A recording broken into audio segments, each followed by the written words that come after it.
Alright, we are recording. It is currently the window capture, which is why we got view of the frame rate in the upper right corner. That should go away once it hooks in.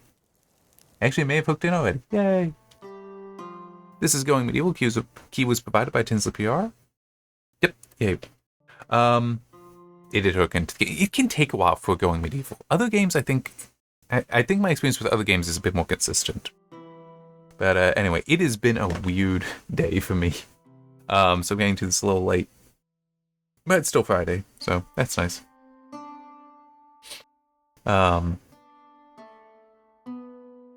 Just trying to think what news there is.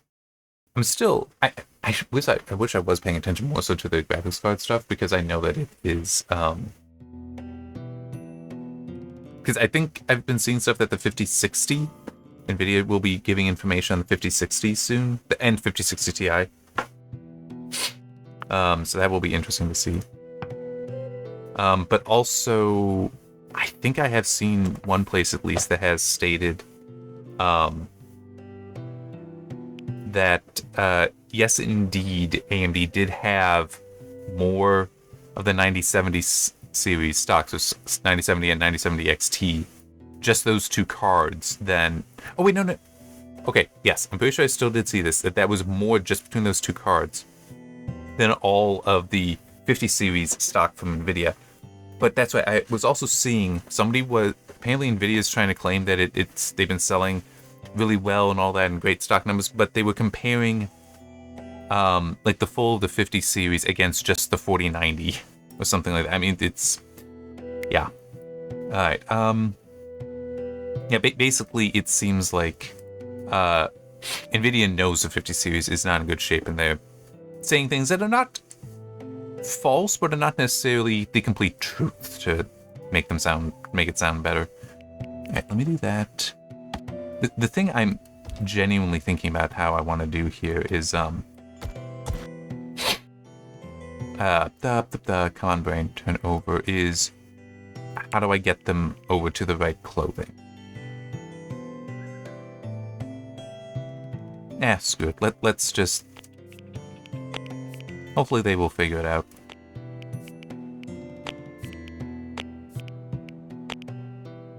Okay. And then put this stuff away. You know what? I'm gonna actually make you drop that. You can keep that for now. Well, actually, no, I'll do that. So hopefully they will pick up whatever. You can have anything. That's okay. It still is. That's one of the dumbest things in this game. Anyhow, one thing, just had to add it to the news, which will be going live, from my perspective, hopefully in like half an hour or so. And now my brain is turning off a little bit again. Neoseeker, which is one of our sister sites, one of Overclockers Club's sister sites. We have another one. I just don't... That's Android focused. I just don't remember what its name is. But anyway, they got a look at the Sapphire Pulse RX 9070 and RX 9070 XT. So I haven't looked at that yet, but I am probably going to, because I'm not sure if I necessarily will... Okay. I don't need to purchase this thing. I don't. But if I were to, it would be, if not necessarily the 9070, it would be, if not necessarily the Sapphire, it would be the Pulse class that I would be purchasing. In fact, that is my RX 580 is a Sapphire Pulse. The Pulse is basically their...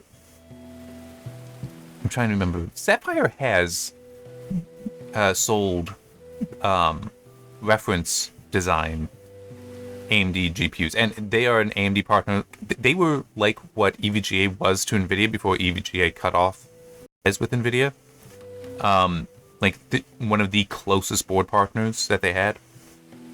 But I think they have done reference before. But the Pulse is basically better than reference, but it still is the it approaches that as far as cost, where it's better cooler, some better power management, but it's not designed for enthusiasts. It's not designed for high end overclocking, extreme overclocking.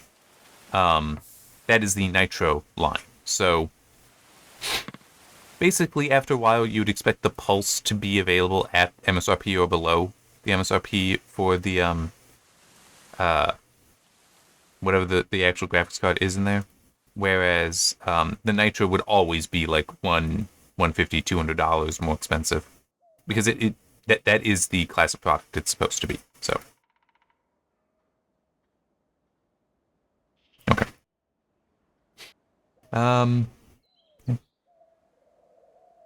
So yeah, I am interested in looking at that, and it's, as I said, I could go somewhere else if I were to end up buying this, which would be if I build a new computer kind of thing. But it is that level that level of card I'd be looking to. Better than reference, but not crazy expensive. Why have they not picked it up? I should have plenty. Let me actually look. That's here, item, apparel. Oh, I do not. Wow. That I had not realized. Okay. Better than nothing.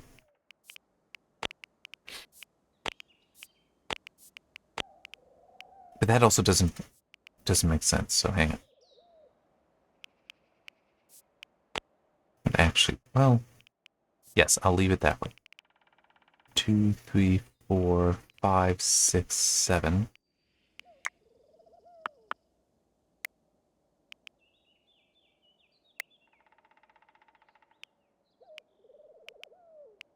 Four, 5, 6, 7, 8, 9, 10, 11, 12, 13, 14, 15.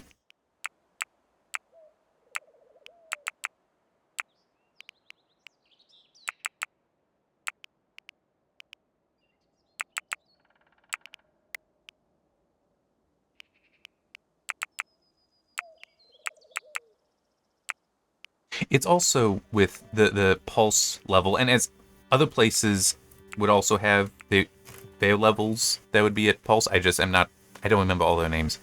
Now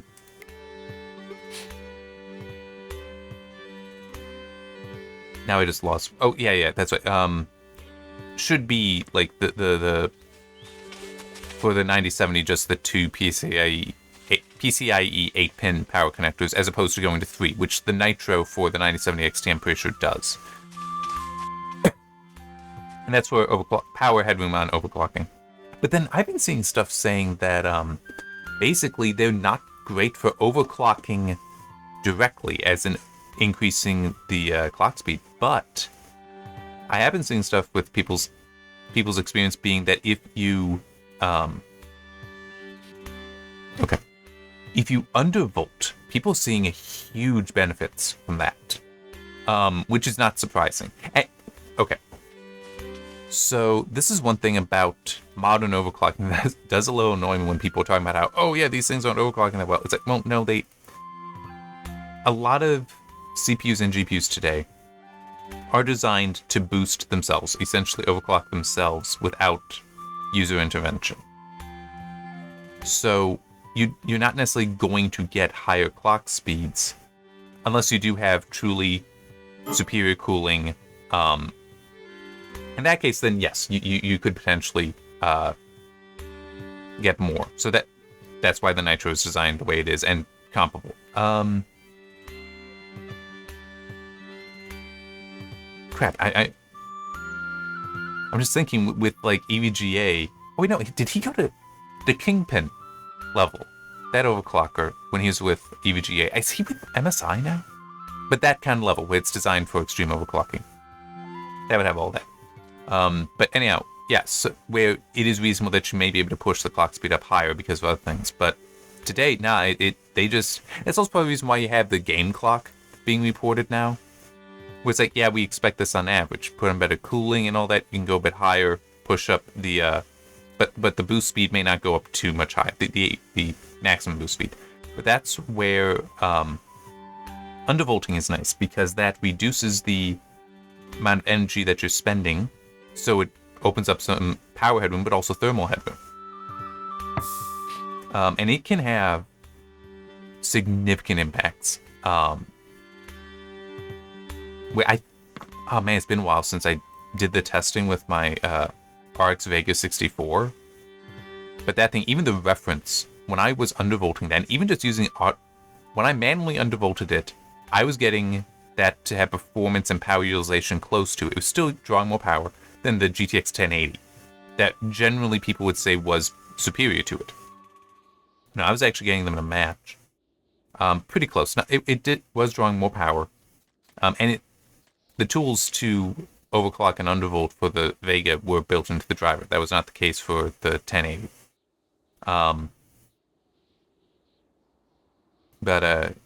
Yeah, I mean, it was one of those. When you undervolt, you can potentially get a lot more out of it because it's like, oh, I have so much more power headroom, I have so much more thermal headroom. Yeah, so that does not surprise me. And it's also nice because it plays into it's already the existing boost algorithms to produce. So you because that's already, we got headrooms, we have budgets that we can spend. It's like, yeah, we can go above the thermal limit or above the power limit for a little bit because we built up a budget there and we'll come back down. It opens up that stuff, so it makes sense. I mean, undervolting basically, from my perspective, and not that I do this a great deal anymore, but it is it has become the future of overclocking, I think, in some ways. That instead, because traditional overclocking would have been like you were fighting the algorithm, I guess is a way to put it. You had been fighting with the boost algorithms, or just ignoring it, completely disabling. Whereas today, it seems you're better off to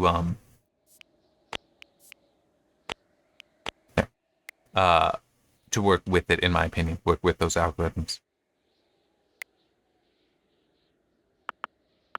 No. No. Come on.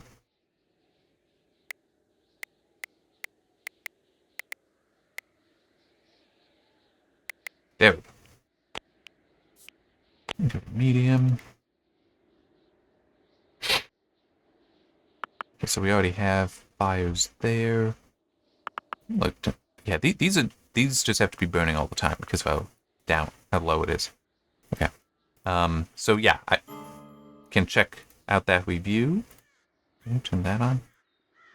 And see if maybe for those of you looking into the RX 9000, the RX 9000 series, maybe it's the Sapphire Pulse would be interesting. Or even if not, as I said, there are that level of product does exist for other companies. I just don't remember the brand name, so it still may give you an idea of like whatever the XFX equivalent is to the Pulse. May give you an idea of what you can expect there. But I'm just, it's also kind of the whole thing about a lot of the initial reviews would have been with the Nitro and similar. You should still look at the specific reviews for whatever you'd be interested in, but it may help give you an idea of what's possible. All right. Just trying to think what else is there. Oh, yes, the Steam Spring Sale has started. It's only going for a week, so it's going until March 20th, as I recall. Which is a little disappointing. This would be nice if that were 2 weeks instead of just one, but, at least you got the weekend to look through it. I will admit I have been tempted by some stuff, but I have been purchasing other things of late. Mainly media. Like television, movies, stuff like that. So, and it's like, I've not been playing games as I used to, so I can't justify spending the money. Plus, I've got such a backlog. It's insane. And legitimately, some of the older games are what I'd rather be playing at the moment. Okay.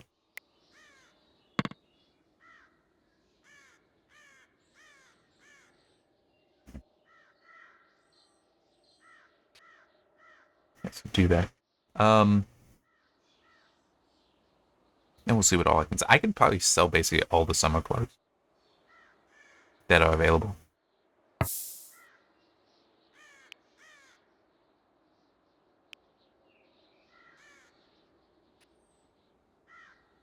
They have very little to offer me.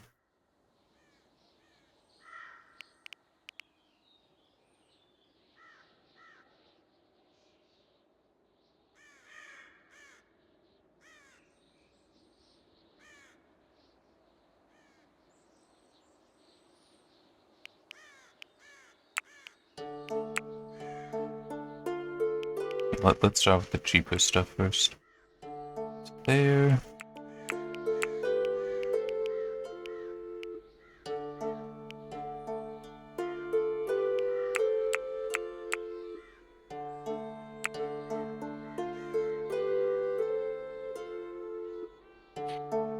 Yeah.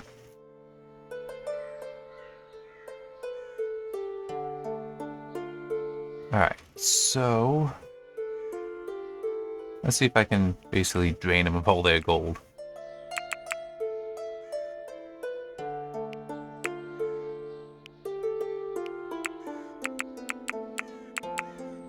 Yep.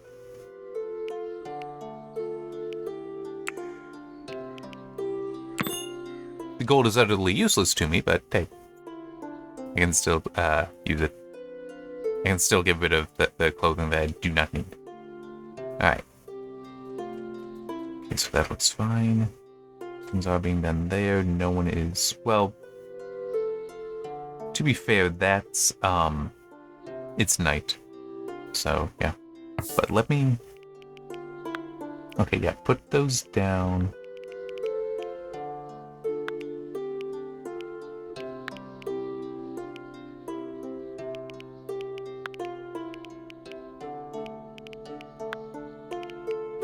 Okay, that should be fine.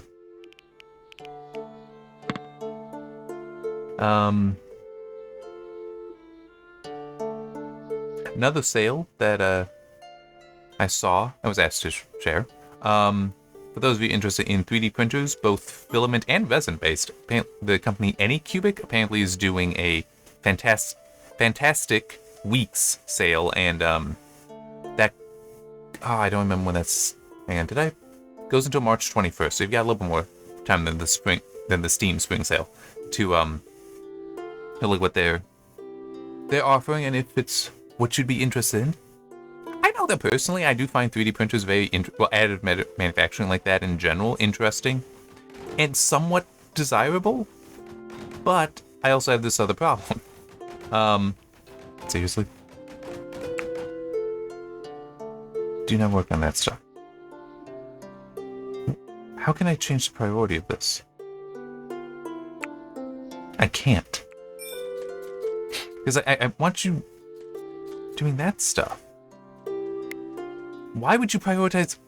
See, this is another issue with the whole job system, is that you have multiple locations, multiple stations that would all fall into the same thing, and they will do something other than you want.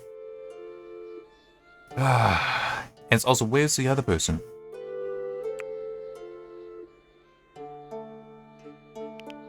Tailoring. What are you doing, Lucy? Crafting a metal. Why are you crafting a metal? Are you?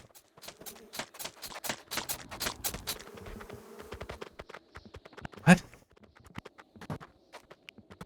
Crafting is lower than this. What? Oh, wait, no, smithing. Okay. So that's taken care of now. Okay. Yeah, going back to 3D printer stuff. I do like the technology. It would be neat to have one, but I'm not good enough with 3D modeling, and I don't have enough uses that would make that worth it to me. Yeah.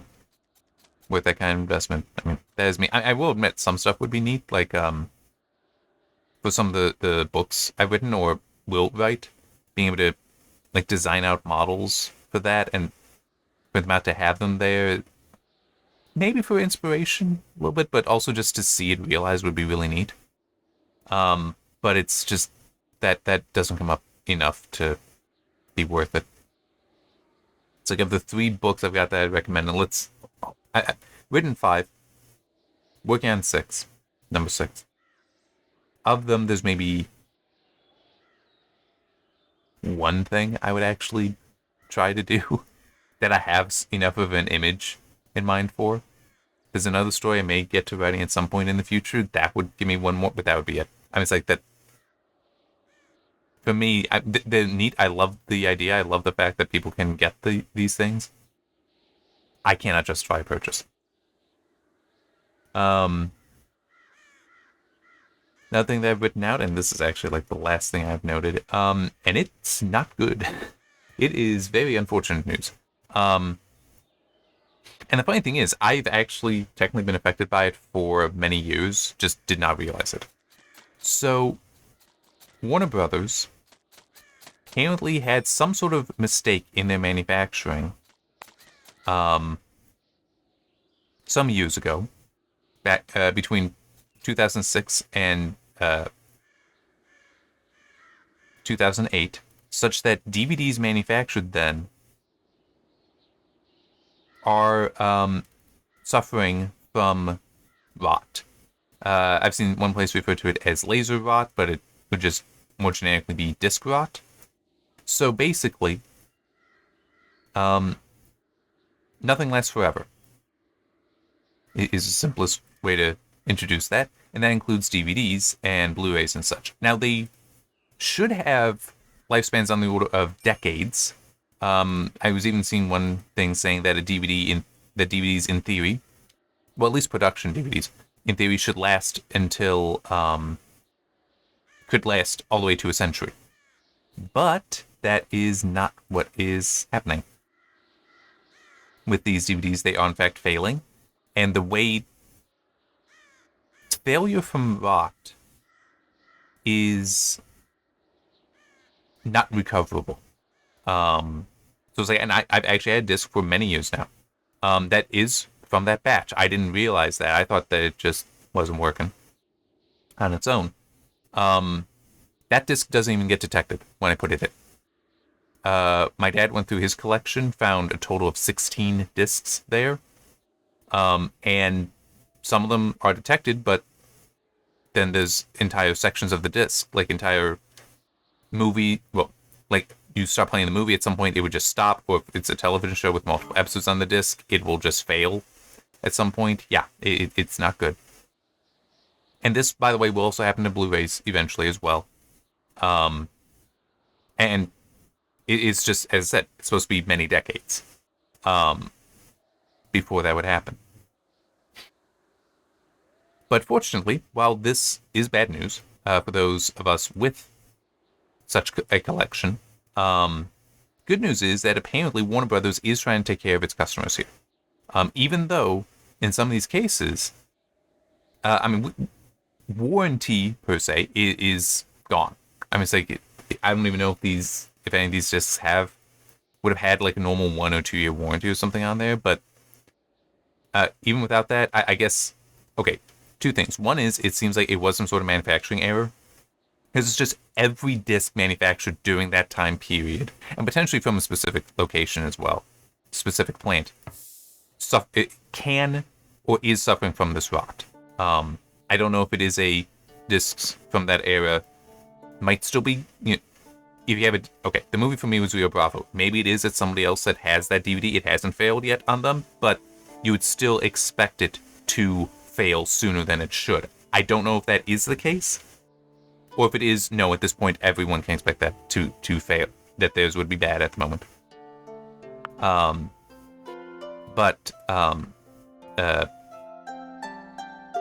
Warner Brothers is trying to take care of people where, I guess it's just it was we made the mistake, it was something on our end, so that they are trying to, you can contact them, identify the discs, and in theory, they will figure out for you to send your bad discs to them and they will replace them. Hard to say on some of that. My dad has reached out to him once, hasn't heard anything back. He's reaching out again. He hadn't finished going through the list, going through his collection though. So he's gonna do it again now that he has a complete list of the stuff. But yeah, this is potentially very bad, but it may turn to something good. I hope so. What I am referring to with that is, so Rio Bravo is available on Blu-ray. I'm not sure if it's new, if you can still buy it new, but it is available. It's a John Wayne movie, so it'll probably be available for a long time coming. But there are other movies that I've seen some people mention that they got the DVD at that time. It never came to Blu-ray. It's not streaming. It doesn't exist anymore, essentially, as far as the ability to purchase it. It would only exist as this DVD on the used market. But it's also, we now know that a significant portion, at least, of those DVDs are no longer viable. Which means that media, that there's some movies that simply don't exist anymore. Outside of like the film in a vault somewhere. This is a major problem because, you know, just like how you want video games archived, like GOG does stuff with this, but there's also video game museums and such that work on that to try to archive and preserve these pieces of our culture.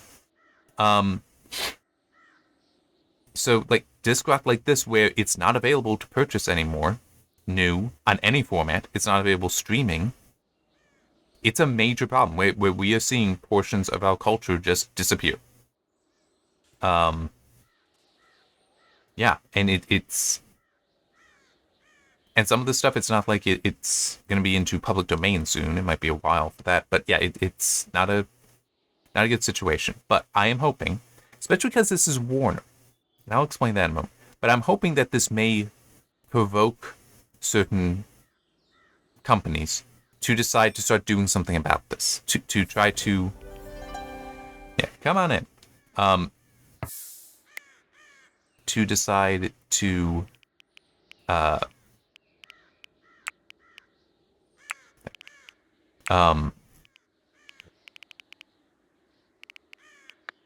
come up with some way to make sure that it is available, that things cannot just disappear like this.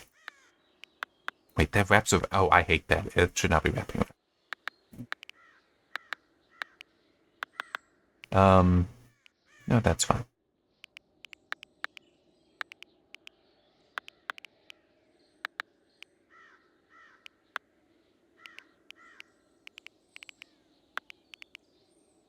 Okay, I think that'll work fine.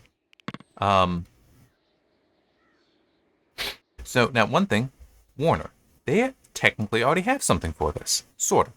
Not quite. But they have their Warner Home Archive, where you can go and purchase a movie from them. One that I know, and it's a very good movie. Wait Until Dark. It's a fantastic movie. It really is. Truly, truly great performance by Audrey Hepburn and everyone else there. But seriously, great movie. If I were to purchase that, they burn it on demand. This, I do believe, is what some of this stuff should go to. Because I get the whole, you have people that don't necessarily understand the importance of having your own physical media library, that they just go to streaming. But I do get the whole physical media it's becoming more and more of a niche item, a niche culture even. But we still want these things. I do believe that kind of burn-on-demand solution will make on-demand solution. And by the way, this isn't a burn like the BDREs or BDRs that you would get at Staples or wherever. These are industrial level discs, so they should be far more reliable than what a normal consumer would buy. The heck? Oh, okay, there was a polecat there. So confused. Anyway, yeah, as I was saying, I'm pretty sure that those are industrial level. So they may not last as long as a pressed disc. That's how they're normally made. But They should last a good long time.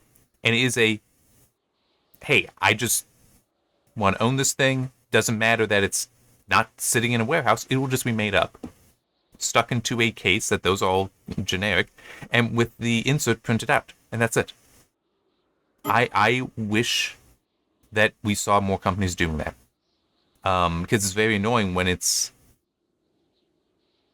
I'm just trying to think what would be a good example. I mean, technically, I got The Rifleman, which is a very good... I'm pretty sure I've talked about it before. It's a very good classic television western.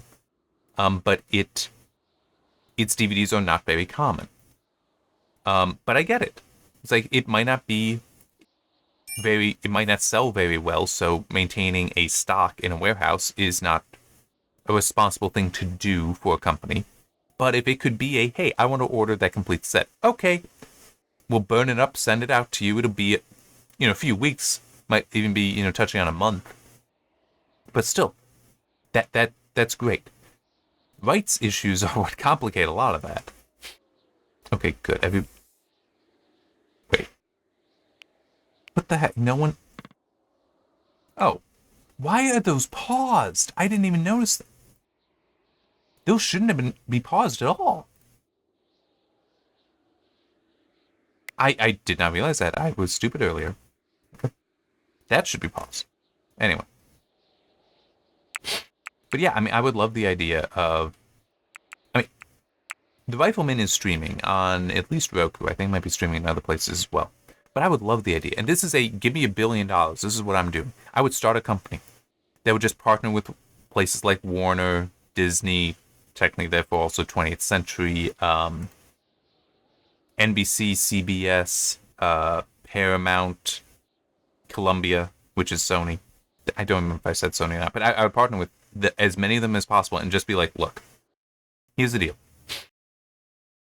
I just want to be able to I want to be able to do print on demand, burn on demand of this stuff, and just have it. Somebody wants it, cool. We'll sell to them. You get your cut. I'm not looking to. I just want this to maintain access. I want it to charge enough to cover our costs, which in theory would be low because you'd need storage for servers and the machines, but you don't need to store the disks necessarily. But yeah, that's what I'd want. Oh, you'd also need the cases. You need to be able to store the cases to put in there. But still, that would be a small fraction of the total size needed for normally printing out 10,000 discs or so. 10,000 sets. But something else I would do. Something else I would do with that I could believe not everyone would think of. I got my TNG Blu-ray, Star Trek TNG, a few months ago. There was in that entire set one bad disc. In order to get that replaced, I had to request basically the whole of the thing replaced. So it came, I checked that the replacement came, I checked that the disc in that was good, swapped it out, sent back the one with a set that I know has one bad disc. Could you imagine if that was instead something that was burned on demand? I could just say, this is the disc that is bad. I just need this. And then a place can say, okay, we will burn just that one disc. Send it to you in its case. It'll be protected. Make sure it's good. Send the thing back. Send the bad one back. Put it in that. You can put it in that case because we want to make sure that there isn't an extra copy of this out there. That way we can verify if it is bad or not. But I could also see being it came. It looks right, like it's properly identified as. Like, what was it, like season 5, disc 4 or something like that? Yeah, it's that one. Okay, we'll just destroy it. It's like, that would be great. It would save so much time and money. Well, mainly it would save on money. Shipping, you wouldn't have as much waste. Because that set that now has that one bad disc, what can be done with that? Some Amazon might sell that used. I don't know, but it's like, you have a partially bad product there. So it's either that or that entire thing is just destroyed. Just destroyed. That's horrible. That's a horrible situation that we're in.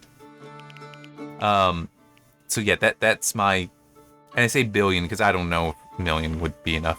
For all the hardware, you might be able to manage that with $1 million, at least, starting up in a garage kind of thing.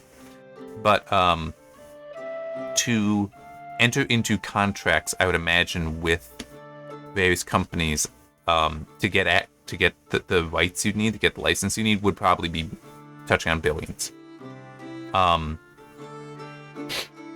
Yeah. And because I could see it being yes, I'm purchasing it, even though royalties might be going back, I could totally see, and I would understand as well, if it was something like, let's say Sony, because Warner's already doing this, but let's say Sony with Columbia. If they were like, yeah, we get that this will make us money, that this could make us money long term, but we don't know how much. So yeah, it's like, okay, here, how about this? I give you, let's say, $100 million to have access to your entire library. You give us the image, the disc images that we can burn.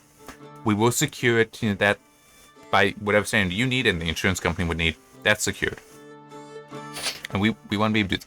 Here's $100 million to pay for that, and maybe set it up where it's like, say 10 million, 10% of that we will be paid back, where it's like you don't make royalties for that first 10 million. But after 10 million, you start paying it. So the total cost to me would be 90 million there. Because assuming I make that 10 million, I'd make that back. And it's like, I could see a deal like that being worked out. So it's like, here's the money to actually so that we have the license and we can start going. But for a little bit of it, we get to recoup some of that cost back. And then it starts going. I could see a deal like that potentially being worked out, but it would be awesome.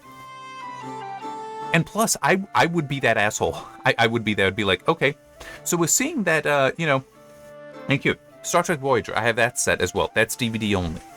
Same with Deep Space Nine. But Voyager, I'm not even sure if they're still printing that. When I purchased it, it was not sold by Amazon. Or shipped from Amazon even, I think. Deep Space Nine still is.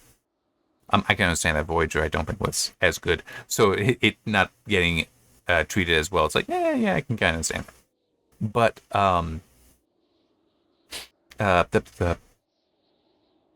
having that be available all the time. So now it's like we're getting numbers, but I would also be the kind of guy that'd be like, okay, we have made this much money. Hey, CBS, Paramount. We made this much money tied to Star Trek. I want to start spending this to make the remasters. Because Deep Space Nine and Voyager have not been remastered, and there's a reason for that. They were filmed on film, so in theory you can, except for the visual effects.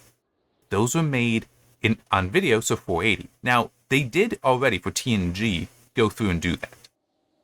That's why those are on Blu-ray. But Deep Space Nine, they'd have to go through, and it used a lot more. But could do that. Because it's like, CBS and Paramount, why would they care at this point? Why would they care about upgrading these 20, 30-year-old shows when they're instead trying to make new stuff? They'd rather spend the money there. But if you have a company, a spin-off company, that's basically focused on just the older stuff, they might be able to justify it better and be able to say, yes, just we want to have permission to do this, so please, can we do this? Another thing I would do, and this absolutely would be, now I'm going to be the asshole saying, no, you have to let us reauthor some of these discs. And I'm not talking about changing the content, I'm just talking about fixing some of it. Because I got one set. Avatar: The Last Airbender, those Blu-rays are authored like crap. They really are. Things being out of order, you've got so many titles on there listed twice. Some versions of it have the opening attached, some don't. Commentaries are, even when I'm pretty sure the video is identical, will have, so you can have, and this is true even on DVD, but these are the Blu-rays that they have screwed up like this. You can have multiple audio tracks on a single, attached to a single video title. No, they have like one that'll be the English, the French, the German, and then they have a separate video title that has the commentary. They also, and this I can kind of understand, but it still is, no, we can do this better. They also have the commentary for some of if it was a multi-part episode, they fused those parts together on the Blu-ray, but they might only have a commentary for one of the episodes. So that's on there, but at standard definition instead of high definition. It's like, why would you author it this way? Well, actually, no, that makes sense, because I'm pretty sure it was all upscaled. They might not have had something higher resolution than SD to go back to. Still, it being progressive instead of interlace might be worth it, but it's still, I was like, there's so many things I could do better.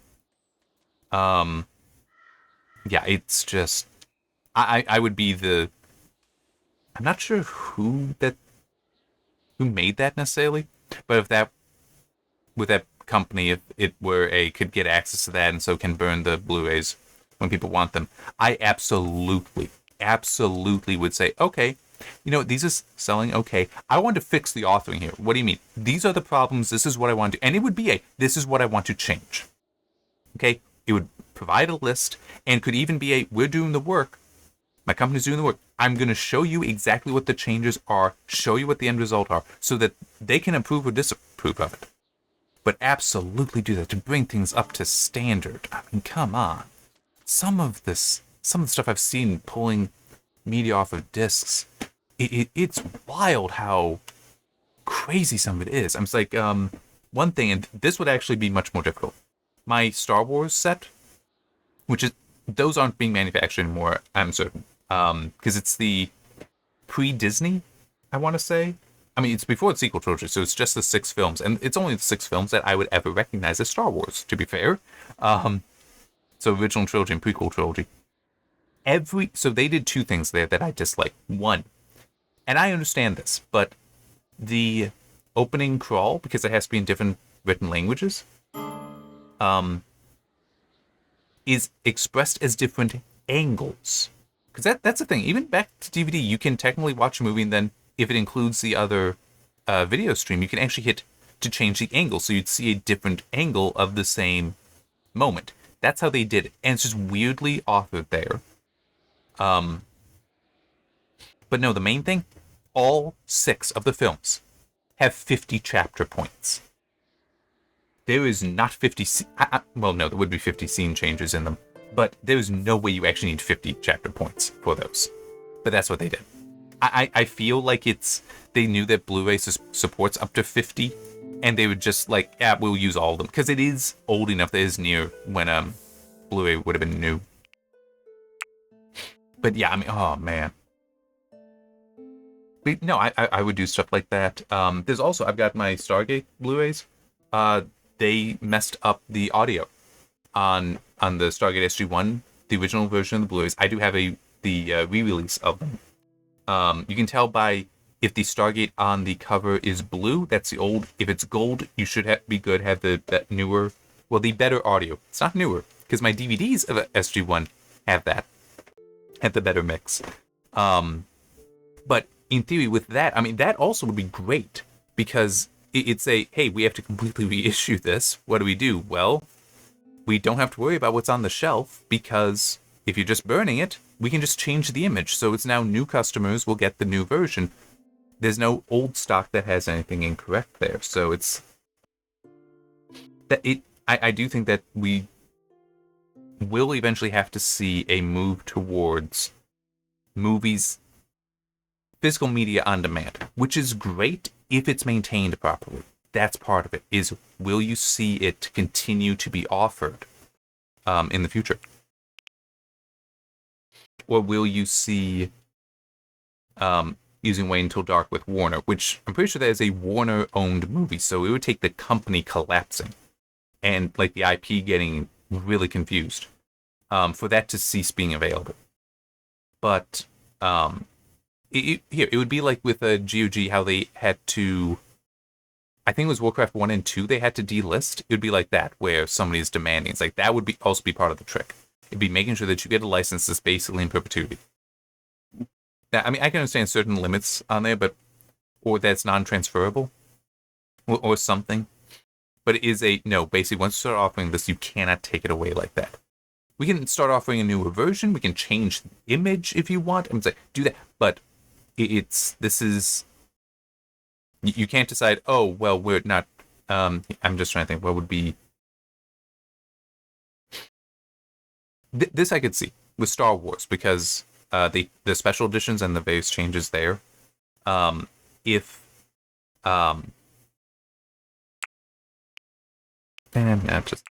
do that. I could understand if it were hey, we made another change the video on there, even if it was something that's like, I personally disagree with some of the changes that they did do on the Blu-rays. even with that, it's still say, all right, nope, we'll update the image, no problem, we'll do that. Disagree with it, but we'll do that because this is your product widget, this is your IP, whatever. But if they were like, yeah, we don't want to offer it that way anymore. Like, we don't want to, like, if they were to, say, remake the original trilogy, they say they don't want to sell the original versions anymore. That I would try to have in a contract saying, no, you've offered it to us. We get to continue with that. If you want to make changes, that's fine, as long as it's not destructive, I would think. I mean, if they were like, oh, yeah, we just now use this 480 version on the Blu-ray, it's like, no. Because that would be bad faith. That hopefully you could write that into a contract to address. But yeah, it's just, I have my doubts that such a future will come. But I do kind of hope that this might spur some people to decide, you know what, yeah, we need to make sure that we aren't seeing our culture disappear just because somebody feels like sticking it in a vault, or somebody feels we can't keep a stock of some of the stuff in a warehouse somewhere. But we got Burn on Demand. Warner's already doing that for a bunch of their titles, so it's like, it is viable. It is viable. It's just getting it done. All right. That's kind of it for me, I think. So yeah. See you next time.